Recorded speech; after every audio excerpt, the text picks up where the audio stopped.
La publication des données sur l'emploi la semaine dernière représentait un scénario intéressant.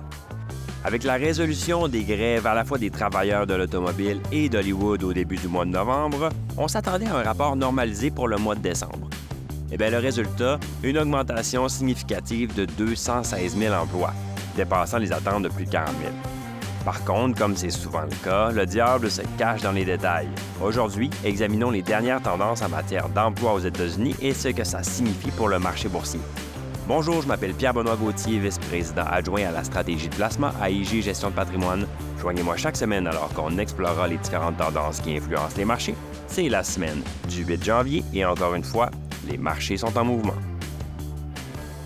La très forte augmentation de 216 000 emplois en décembre a d'abord été accueillie négativement par les marchés. Mais au fur et à mesure que nous en apprenions un peu plus sur les détails qui se cachaient derrière le chiffre, le rapport s'est avéré beaucoup plus faible qu'on le pensait initialement. Le marché s'est donc redressé. Bien, en entendant ça, vous vous dites peut-être « Ah, Pierre-Benoît s'est trompé, ça doit être une erreur, il voulait dire l'inverse. » Eh bien non, c'est bien le cas. Ça peut sembler contradictoire, mais c'est vraiment ce qui s'est passé. Les marchés souhaitaient un rapport sur l'emploi qui soit bon, mais pas trop bon, ou un rapport qui soit mauvais, mais pas trop mauvais. En fait, tout ce qui était entre horrible et excellent était acceptable. C'est un peu contre-intuitif, mais il faut garder à l'esprit que les marchés, en ce moment, s'intéressent plus à l'inflation et au taux d'intérêt qu'à n'importe quoi d'autre. Donc, un rapport sur l'emploi qui aurait été très positif aurait voulu dire plus d'inflation, moins de réduction de taux. Et à l'inverse, un rapport sur l'emploi qui aurait été très, très, très faible aurait signifié un scénario de récession, atterrissage brutal. Ni l'un ni l'autre sont souhaités par les marchés. Donc, quels sont ces fameux détails qui ont changé la perspective du rapport d'emploi? Bien, tout d'abord, pour le 10e des 11 mois révisés 2023, les chiffres du mois précédent ont été revus à la baisse. Il y a deux révisions à tous les mois. Donc, après que les chiffres sortent, le mois suivant, les chiffres sont révisés et 2 mois par la suite sont re-révisés. Eh bien, imaginez-vous donc que, encore une fois, la révision a été à la baisse et la re-révision a été aussi à la baisse. Les révisions ont réduit les totaux des 2 mois précédents de 71 000 emplois. Donc, soudainement, on a un rapport qui, oui, dépasse les attentes de 40 000, mais qui supprime 71 000 des 2 derniers rapports. Ensuite, on a eu des données qui soulignent une tendance à la réduction des besoins en main-d'œuvre. Mais les entreprises hésitent à licencier des employés. C'est-à-dire que les entreprises ont tellement peur de manquer de main-d'œuvre qu'ils vont préférer réduire les nombres d'heures. Donc, le nombre d'heures travaillées a légèrement baissé de 34,4 à 34,3. Vous allez dire, c'est pas beaucoup, mais c'est significatif là, dans les marchés boursiers. Les salaires horaires, eux, ont connu une augmentation mensuelle de 0,4 %, ce qui était légèrement supérieur aux attentes. Donc, quand on combine la diminution du nombre d'heures travaillées et la croissance des salaires, ça se traduit par une augmentation annuelle de salaire de 3,8 %. Bien, l'inflation est encore supérieure à l'objectif de 2 %, mais les salaires augmentent quand même en même temps. C'est un signe très positif pour le consommateur. On a donc enregistré une légère baisse du nombre d'heures travaillées et un important rebond de la création d'emplois, mais où sont ces emplois? Eh bien, la majorité des récentes créations d'emplois se sont concentrées dans les secteurs de l'administration publique, de l'éducation, des services de santé. Ça représente plus de la moitié des nouveaux emplois. Les enquêtes de l'ISM au niveau des services et du NFIB au niveau des petites entreprises donnent une idée de la raison pour laquelle le gouvernement et les services sociaux sont les principaux recruteurs de travailleurs. L'ISM Service a enregistré une forte baisse de 7,4 points dans sa composante emploi. Ça l'a ramené à 43,3. C'est le chiffre le plus bas depuis l'invention de l'indice en 1997, si on exclut bien sûr la COVID.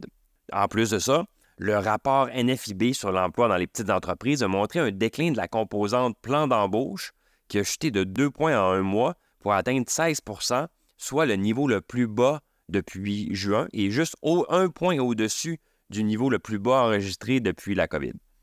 Donc, un changement notable qui s'est produit aussi entre novembre et décembre, et celui-là a lieu dans ce qu'on appelle l'enquête auprès des ménages. On a une diminution de 683 000 emplois. Mais cette baisse-là n'est pas apparue au premier coup d'œil, parce qu'au même moment, elle a été compensée par une réduction de 676 000 dans la population active, ce qui veut dire que le taux de chômage est resté stable à 3,7 %.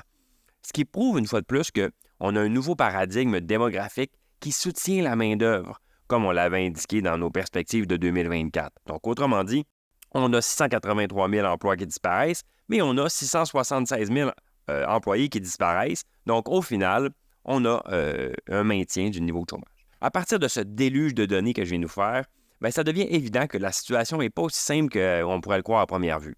Si la création d'emplois augmente de façon notable, elle ne provient pas des secteurs typiques d'un début de cycle d'amélioration de l'économie. La raison est simple, c'est parce qu'on n'est pas encore rendu là.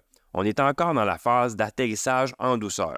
Un atterrissage en douceur ne signifie pas une absence d'atterrissage. On observe en effet un ralentissement des embauches, mais il faut garder à l'esprit qu'on sort d'un marché de l'emploi qui est très dynamique. Donc, le ralentissement, même s'il est perceptible, semble plutôt être une évolution naturelle vers un environnement économique plus équilibré.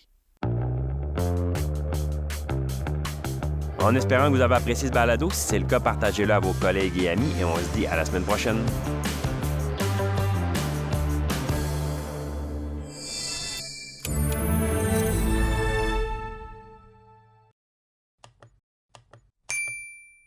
Le contenu de ce balado, y compris les faits, les perspectives, les opinions et les recommandations, ne doit pas être pris ni être interprété comme un conseil en matière de placement, ni comme une offre de vente ou une sollicitation d'offre d'achat de tout titre cité. On ne doit pas se fier sur le contenu de ce balado à quelque fin que ce soit, et IG, Gestion de patrimoine, n'est aucunement responsable de son utilisation. Le présent balado renferme des énoncés prospectifs qui décrivent nos attentes actuelles ou nos prédictions pour l'avenir. Les renseignements prospectifs sont assujettis à des risques, incertitudes et hypothèses pouvant donner lieu à des écarts significatifs entre les résultats réels et ceux exprimés dans le balado. Nos opinions sont susceptibles d'être modifiées en fonction des conditions du marché. Les placements dans les fonds communs peuvent donner lieu à des commissions ainsi qu'à des frais. Veuillez lire le prospectus avant d'investir. Les fonds communs ne sont pas des placements garantis, leur valeur varie fréquemment et leur rendement antérieur peut ne pas se reproduire.